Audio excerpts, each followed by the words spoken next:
चलित बजेट रे माननीय मुख्यमंत्री जगतसिंहपुर जिला को प्राधान्य दे जगतसिंहपुर जिले में एक विश्वविद्यालय एवं पारादीप रे सरकारी कॉलेज प्रतिष्ठा पाई विधानसभा रे माननीय मुख्यमंत्री घोषणा करथिले। सेही परिप्रेक्षी रे आम जिला तथा विभिन्न स्थानरू पारादीपरू विभिन्न स्थानरू गतकाली माननीय मुख्यमंत्री को मध्य भुवनेश्वर हजार हजार कार्यकर्ता धन्यवाद कृतज्ञता ज्ञापन करथिले एवं आज से खुशी अवसर रे आज पारादीप जयदेव सदन में समस्त एकत्रित होते खुशी मनाउथिले। पारादीप रे शिक्षा क्षेत्र में जो वैप्लविक परिवर्तन आसवाक जाउची आगामी दिन में जे देखिए आम जिले में हायर एजुकेशन रे एते कॉलेज थाई मध्य उच्च शिक्षा क्षेत्र में गोटे भी कॉलेज सरकारी कॉलेज नथिला, किंतु आमे जगतसिंहपुरवासी भाग्यवान माननीय मुख्यमंत्री जगतसिंहपुर जिले में एक यूनिवर्सिटी प्रतिष्ठा करने को अनुमोदन देथिबारु यह द्वारा जिले में उच्च शिक्षा क्षेत्र में गुणात्मक शिक्षा प्रदान होबो। ता सहित आमे उच्च शिक्षा क्षेत्र में बहु आगु को जाई एथिरे गोटे बड़ धरणर परिवर्तन शिक्षा क्षेत्र में आसिबो एवं सेही परिप्रेक्षी रे जदि देखिबा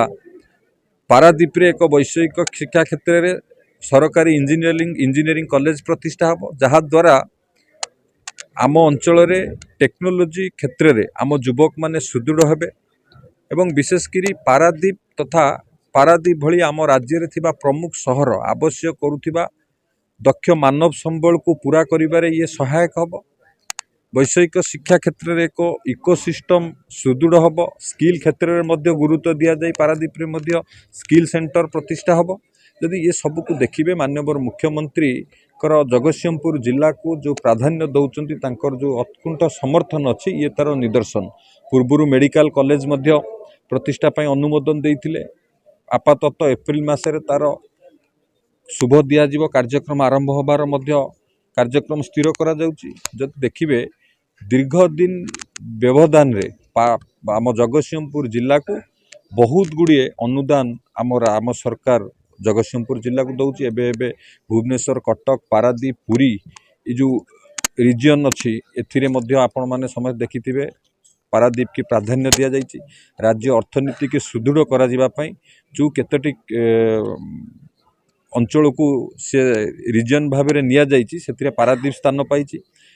एवं विभिन्न क्षेत्र में शिक्षा क्षेत्र में हो स्वास्थ्य क्षेत्र में हो विभिन्न क्षेत्र में विकास करने आम पारादीप अंचल जगतसिंहपुर जिला को माननीय मुख्यमंत्री जो प्राधान्य दौरान एवं माननीय प्रधानमंत्री जो विजन अच्छी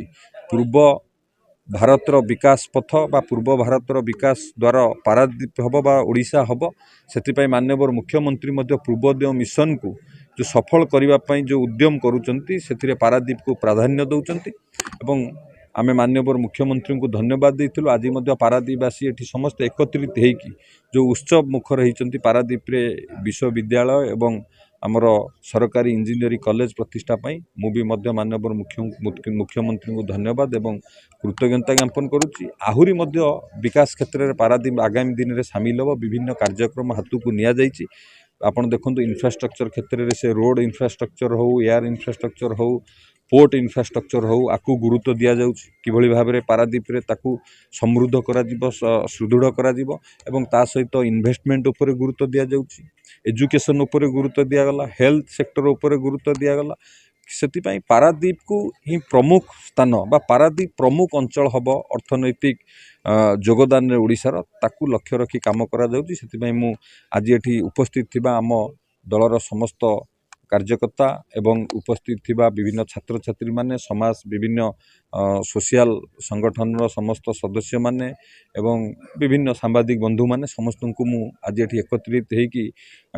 आकु सेलिब्रेशन करथिबारु समस्त धन्यवाद एवं कृतज्ञता ज्ञापन करुछि। देखंतु विकसित ओडिशार जो लक्ष्य रही विकसित जगतसिंहपुर विकसित पारादीप नहले विकसित ओडिशा गठन हो पारिबनि। जेतेबेले समग्र जिला विकसित हम से विकसित ओडिशा हम किंतु विशेषकर विकसित ओडिशा रे पारादीप ही प्रमुख योगदान रही देखिए इंडस्ट्री सेक्टर हो पोर्ट सेक्टर हो आम पारादीप बंदर आज भारत वर्षर सबुठारु एक नंबर बंदर कार्गो हैंडलिंग करिवारे आमर एठी केमिकल पेट्रोकेमिकल सेक्टर रे आमे सबुठारु आगु जीवाकू रोड मैप प्रस्तुत होउची जे देखिबे फर्टिलाइजर प्रोडक्शन रे भी मध्य आमे बहुत आगे अच्छे स्टील सेक्टर रे किभली भाबरे आमे आगु एठी मध्य पारादीप को मध्य प्राधान्य दिया जाउची एठी जेएसडब्ल्यू होउची एमएनएस खूब शीघ्र आरंभ हबो एसआर मिनमेंट आरंभ हबो ये सब क्षेत्र जे देखिबे आम राज्यर अर्थनीतिर प्रमुख योगदान ही पारादीप रहिबो सेति पई मध्य गुरुत्व दिया जाउची।